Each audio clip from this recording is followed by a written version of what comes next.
Everyone, आप सभी का स्वागत है आपके अपने यूट्यूब चैनल तैयारी सक्सेस की में। दोस्तों, इस वीडियो में हम लोग हिस्ट्री ऑनर्स के एक महत्वपूर्ण प्रश्न को डिस्कस करेंगे। दोस्तों, ये जो प्रश्न है आप लोगों का 5th सेमेस्टर के लिए एक महत्वपूर्ण प्रश्न रहेगा। तो इस वीडियो को पूरा एंड तक देखिएगा और इस वीडियो को देखने के बाद दोस्तों आपको एक्स्ट्रा इफेक्ट लगाने की कोई ज़रूरत नहीं है, एक बार में याद हो जाएगा। सिर्फ आपको डेट थोड़ा बहुत याद रखना है। तो दोस्तों चलिए हम लोग वीडियो को स्टार्ट करते हैं और प्रश्नों को देखते हैं। दोस्तों, प्रश्न रहेगा, भारतीय राष्ट्र आंदोलन में महात्मा गांधी जी की भूमिका का वर्णन करें। मोस्ट इम्पोर्टेंट सवाल रहेगा और ये सवाल दोस्तों प्रीवियस ईयर में पूछा गया सवाल है। ठीक है, यानी ये क्वेश्चन आने रिपीट होने का चांसेस थोड़ा ज़्यादा है।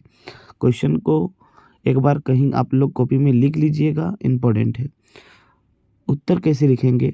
भारतीय राष्ट्र आंदोलन में गांधी जी की भूमिका लिख करके अंडरलाइन कीजिएगा दोस्तों और नीचे से लिखना स्टार्ट कर देना है। भारतीय राष्ट्र आंदोलन में गांधी जी ने महत्वपूर्ण भूमिका अदा की। सन 1920 से लेकर के 1947 तक के इस काल को गांधी युग के नाम से पुकारा जाता है। यानी दोस्तों महात्मा गांधी जी ने जब 1917 में 15 में दोस्तों वो दक्षिण अफ्रीका से भारत वापस आए। ठीक है, और 15 से ही थोड़ा बहुत वो भारत के जितने भी छोटे छोटे आंदोलन हो रहे थे वहाँ पे भाग लेना स्टार्ट कर दिए थे। लेकिन दोस्तों 1920 से लेकर के 1947 तक भारत की राजनीति में वो सक्रिय रहे और इस सक्रिय रहने के कारण ही वह जो अवधि था यानी टाइम पीरियड था, इस टाइम पीरियड को गांधी युग कहा जाता है। क्योंकि इन 27 वर्षों ने गांधी जी ने राष्ट्र आंदोलन के प्रमुख व एकमात्र बने रहे। इस काल में भारतीयों द्वारा अंग्रेजों के विरुद्ध जितने भी आंदोलन चलाए गए उनका नेतृत्व गांधी जी ही किया था। यानी दोस्तों क्या है, ये जो 27 साल आप लोग देख कर पा रहे हैं 1920 से लेकर 1947 तक, इसमें बहुत सारे ऐसे प्रमुख कार्य किए और आप ये भी मान सकते हैं सभी कार्य का एक ही लीडर था, महात्मा गांधी। ठीक है, और जितने भी आंदोलन चलाए गए उनका सबका नेतृत्व करता वही थे। इसी कारण ये जो टाइमिंग है उनको गांधी युग कहा गया है। 15 अगस्त 1947 को गांधी जी के नेतृत्व में ही भारत ने अपनी स्वतंत्रता प्राप्त की। गांधी जी ने निम्नलिखित आंदोलन को चलाया। कौन कौन सा आंदोलन चलाया, अब एक एक करके दोस्तों स्टेप वाइज हम लोग देखते हैं। दोस्तों, इससे भी पहले छोटा मोटा बहुत सारे आंदोलन में भाग लिए थे, लेकिन उनके द्वारा जो प्रमुख स्टार्ट किया गया प्रमुख आंदोलन था उनको हम लोग विस्तार से पढ़ेंगे। ठीक है दोस्तों, पहला है असहयोग आंदोलन। प्रथम विश्व युद्ध के समाप्त होने के पश्चात सरकार ने रोलेक्ट एक्ट पास कर दिया। दोस्तों, ये रोलेक्ट एक्ट क्या है मैं आपको थोड़ा बहुत समझा देता हूँ। दोस्तों, अंग्रेज सरकार ने एक ऐसा बिल पास किया है और इस बिल के तहत किसी भी भारतीय को बिना किसी मुकदमा पेश किए या फिर बिना उसको जुर्म बताए किसी को भी मतलब गिरफ्तार किया जा सकता था। ठीक है, तो सरकार ने जैसे ही प्रथम विश्व युद्ध समाप्त हुआ भारत में ये कानून स्टार्ट कर दिया था, रोलेक्ट एक्ट। ठीक है, जिसके अनुसार सरकार किसी भी व्यक्ति को बिना वारंट के गिरफ्तार कर सकते थे, उसे तब तक चाहे जेल में रखा जा सकता था। गांधी जी ने इस एक्ट का विरोध करने के लिए सत्याग्रह आंदोलन चलाने का निर्णय किया। यानी ये जो एक्ट अंग्रेज सरकार ने स्टार्ट किया था इनका विरोध करना स्टार्ट कर दिया था गांधी जी ने। 13 अप्रैल 1919 को जलियांवाला बाग हत्याकांड हुआ। उस समय मुसलमानों भी खलीफा के प्रश्न को पर अंग्रेजों का विरोध कर रहे थे। यानी दोस्तों ये क्या है मैं आपको टॉपिक समझा देता हूँ। ठीक है, और अगर आप लोग चाहते हैं कि असहयोग आंदोलन पर एक बहुत लॉन्ग वीडियो मतलब आपको दे, क्योंकि ये एग्ज़ाम के दृष्टिकोण से भी इम्पोर्टेंट है, तो आप लोग कमेंट कीजिएगा, मैं असहयोग आंदोलन पर एक लॉन्ग वीडियो दूंगा बहुत ही मस्त वाला। ठीक है, अब आपको बताते हैं दोस्तों ये जो खलीफा वाला प्रश्न क्या था। दोस्तों, प्रथम विश्व युद्ध में जो तुर्की देश था है ना, वो धुरी राष्ट्र का मदद कर रहा था। ठीक है, और जो इंग्लैंड था वो मित्र राष्ट्र के साथ मिलकर के लड़ रहे थे। ठीक है, और प्रथम विश्व युद्ध में दोस्तों ये जो भारत थे, भारत को अंग्रेज सरकार ने क्या किया, उन लोगों को एक ये दिया मतलब झूठे आश्वासन दिया कि अगर आप लोग साथ देंगे प्रथम विश्व युद्ध को जीतने में तो हम लोग आपका देश को आज़ाद कर देंगे। लेकिन दोस्तों जब जीत भी गया था तो कुछ नहीं काम किया, उल्टा ये रोलेक्ट एक्ट लगा दिया, ठीक है। और मुसलमानों में दोस्तों एक सबसे ऊंचा पोस्ट माना जाता है खलीफा का पोस्ट, ठीक है। और खलीफा का पोस्ट बहुत ही ऊंचा माना जाता है, उन लोग एक भगवान का तुल्य मानते हैं, ठीक है। लेकिन उनके जो खलीफा थे उनका विरुद्ध अंग्रेज सरकार ने बहुत सा कार्रवाई किया और उनका पोस्ट ही ख़त्म कर दिया। तो ये जो भारत के जितने भी मुसलमान थे वो अंग्रेज सरकार के खिलाफ एक खिलाफत आंदोलन स्टार्ट करते हैं और जिसका मतलब जिसमें गांधी जी भी उन लोगों का साथ देते हैं। और ये जो आंदोलन था खिलाफत आंदोलन धीरे धीरे आगे बढ़ करके वो असहयोग आंदोलन में ये हो गया, ठीक है, मिक्स हो गया, प्रश्नों के विरुद्ध थे। ऐसे परिस्थिति में गांधी जी ने 1920 में सरकार के विरुद्ध असहयोग आंदोलन प्रारंभ करने का निर्णय किया।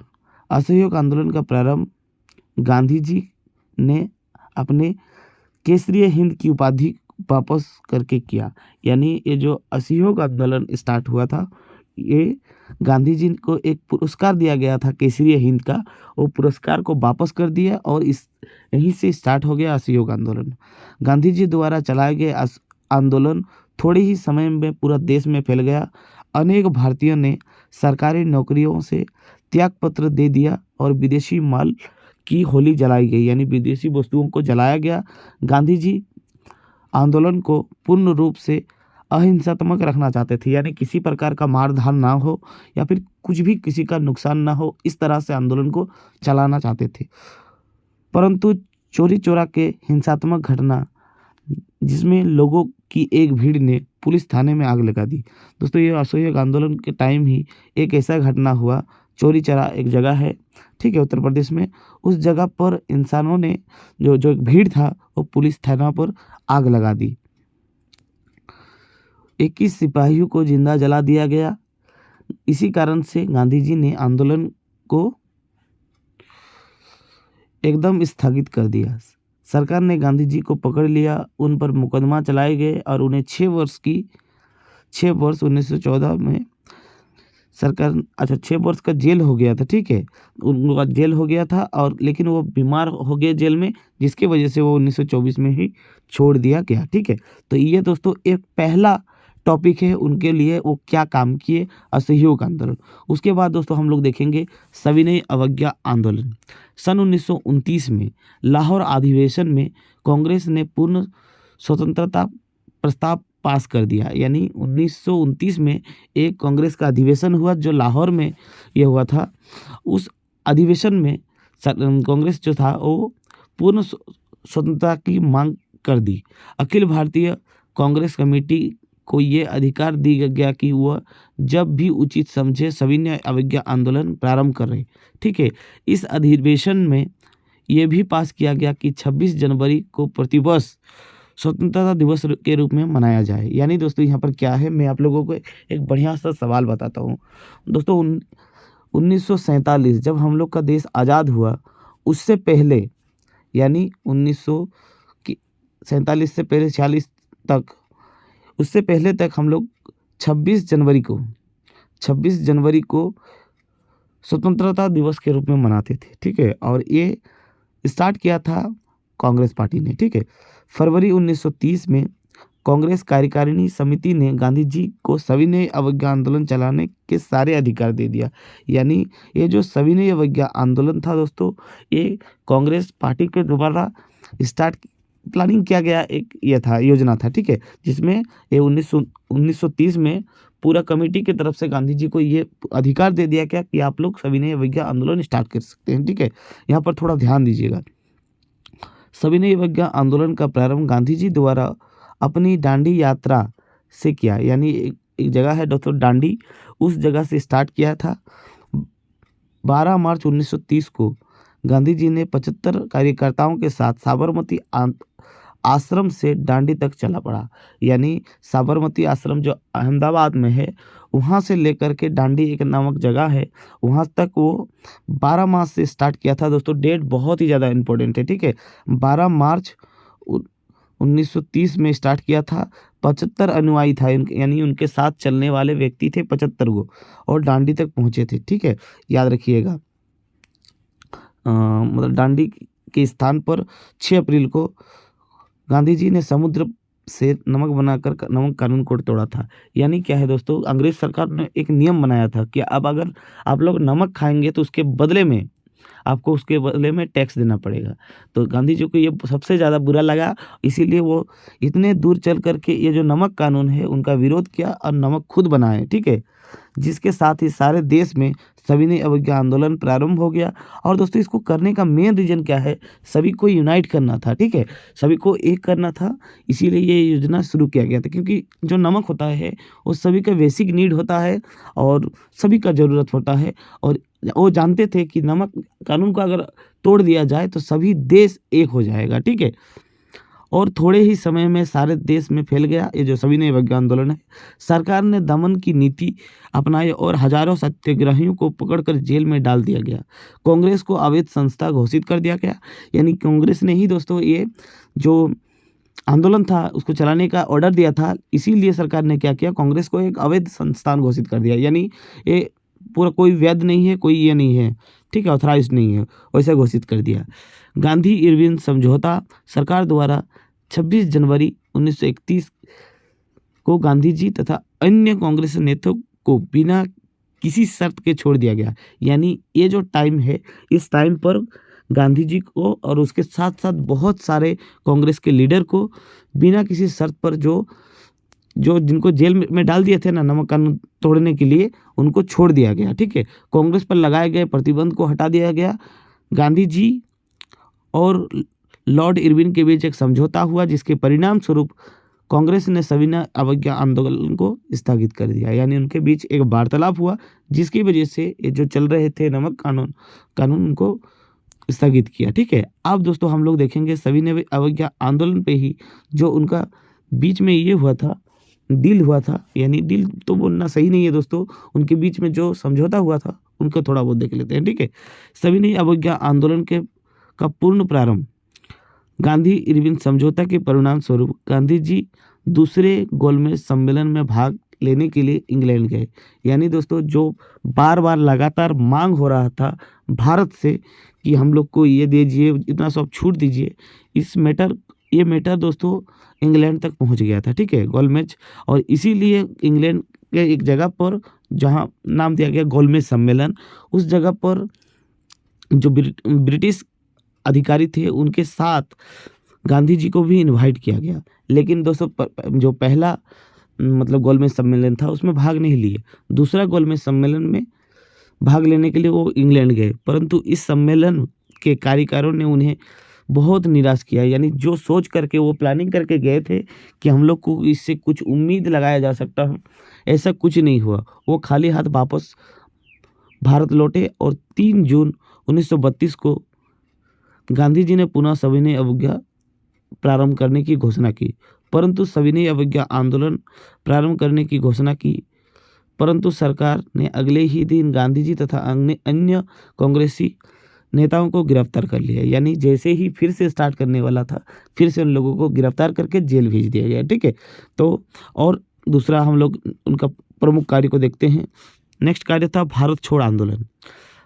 8 अगस्त 1942 को कांग्रेस के कार्यकारिणियों ने भारत छोड़ प्रस्ताव पास किया, यानी बिल पास किया कि अंग्रेज भारत को छोड़ो, ऐसा एक बिल था। ठीक है, गांधी जी ने भारतवासियों को करो या मरो का संदेश दिया। दोस्तों ये चीज़ याद रखिएगा, करो या मरो की नारा किसने दिया था, तो महात्मा गांधी जी ने दिया था। याद रखिएगा, बहुत बहुत इंपॉर्टेंट है। ठीक है, करो या मरो, डू या डाई, याद रखिएगा, ये ऑब्जेक्टिव में पूछेगा। ठीक है, सरकार ने उसी रात गांधी जी तथा अन्य कांग्रेसी नेताओं को गिरफ्तार कर लिया। जनता ने देश भर में सभा की, जुलूसें निकाली, हड़ताल की तथा अनेक सरकारी भवनों को आग लगा दी। आंदोलन में हजारों व्यक्ति पुलिसियों को गोलियों का शिकार हुआ और लगभग 1 लाख व्यक्तियों को पकड़कर जेल में डाल दिया गया। यानी ये जैसे ही बिल पास हुआ उसके बाद क्या किया, जितने भी कांग्रेस के सदस्य थे और एक्टिव मेंबर थे, साथ ही साथ महात्मा गांधी को भी जेल में डाल दिया गया। ठीक है, अब दोस्तों हम लोग जो लास्ट पार्ट देखेंगे वो है भारत की स्वतंत्रता और देश का विभाजन। ध्यान दीजिएगा, बहुत बहुत इम्पोर्टेंट है। गांधी जी का स्वास्थ्य खराब हो जाने के कारण उसे 6 मई 1944 को जेल से रिहा कर दिया गया। उस समय मुस्लिम लीग की पाकिस्तान की मांग बहुत जोर पकड़ रही थी और गांधी जी उसका कड़ा विरोध कर रहे थे। यानी दोस्तों, गांधी जी नहीं चाहते थे कि वो भारत का विभाजन हो, इसलिए उसका विरोध कर रहे थे। देश में सांप्रदायिक दंगे प्रारंभ हो गए, यानी बीच में हिंदू मुस्लिम लड़ाइयाँ होने स्टार्ट कर दिए थे। अंत में लॉर्ड माउंटबेटन के प्रयत्न के परिणाम स्वरूप जवाहरलाल नेहरू और सरदार वल्लभ भाई पटेल ने भारत का विभाजन को स्वीकार कर लिया। ऐसे परिस्थिति में गांधी जी ने भी विभाजन का विरोध छोड़ दिया, यानी जो विरोध कर रहे थे कि विभाजन ना किया जाए, इन लोगों के समझाने की वजह से महात्मा गांधी ने भी विभाजन को एक्सेप्ट किए। ठीक है, भारत 1947 को स्वतंत्र हुए और उसके साथ ही भारत का विभाजन हुआ और पाकिस्तान की स्थापना हुई। ठीक है, तो दोस्तों इस तरह से आप लोग राष्ट्र आंदोलन में महात्मा गांधी की भूमिका को लिख सकते हैं। अगर आपको ये वीडियो अच्छा लगा है तो आप लोग इस वीडियो को देखने के बाद ज़रूर कमेंट कीजिएगा। और दोस्तों, इस वीडियो में मैं आपको एक सवाल पूछूंगा और आपसे कुछ बात भी करना है। दोस्तों, आपसे सवाल है, एक क्वेश्चन है, तुम मुझे खून दो मैं तुम्हें आज़ादी दूंगा, ये नारा किसने दिया है? आपको कमेंट बॉक्स में बताना है। तुम मुझे खून दो मैं तुम्हें आज़ादी दूंगा, ये नारा किसने दिया है, ये आपको कमेंट बॉक्स में बताना है। और दोस्तों, नेक्स्ट जो इन्फॉर्मेशन है वो PDF को लेकर है। अगर आप 5th सेमेस्टर के स्टूडेंट है हिस्ट्री ऑनर्स के, तो आपको अगर ये जो आप लोगों का 4 गो सब्जेक्ट है, यानी core paper 11, core paper 12, DSC 1 और DSC 2 के अगर आपको इम्पोर्टेंट क्वेश्चन का PDF चाहिए। दोस्तों, बहुत लोगों का कमेंट ये भी आ रहा था कि क्या सर PDF में सिर्फ क्वेश्चन ही रहेंगे? तो PDF में सिर्फ क्वेश्चन नहीं रहेगा, उनके साथ बहुत सारे आंसर भी रहेगा और ऑब्जेक्टिव सवाल भी रहेंगे। ठीक है, और एग्ज़ाम से पहले तो मैं ऑब्जेक्टिव सवाल फिर से आपका यूट्यूब चैनल पे ही कवर करवाऊँगा, तो उसका टेंशन आपको नहीं लेना है, वो टेंशन मेरा है। ठीक है, अगर आप में से किसी भी स्टूडेंट को PDF चाहिए तो मैं नंबर देता हूँ, उसमें व्हाट्सएप कीजिएगा, आपको PDF मिल जाएगा 8969050977। दोस्तों, इस नंबर पे आपको व्हाट्सअप करना है, कॉल करेंगे तो ये इसमें नहीं लगेगा। ठीक है, ये व्हाट्सअप नंबर है, सिर्फ इसमें कांटेक्ट कीजिए, PDF आपको मिल जाएगा। ठीक है, तो मिलते हैं नेक्स्ट वीडियो में। अगर आपको वीडियो अच्छा लगा है तो प्लीज़ वीडियो को लाइक कीजिएगा, अपने दोस्तों के साथ शेयर कीजिए और कमेंट जरूर करना है। मिलते हैं नेक्स्ट वीडियो में, तब तक के लिए जय हिंद।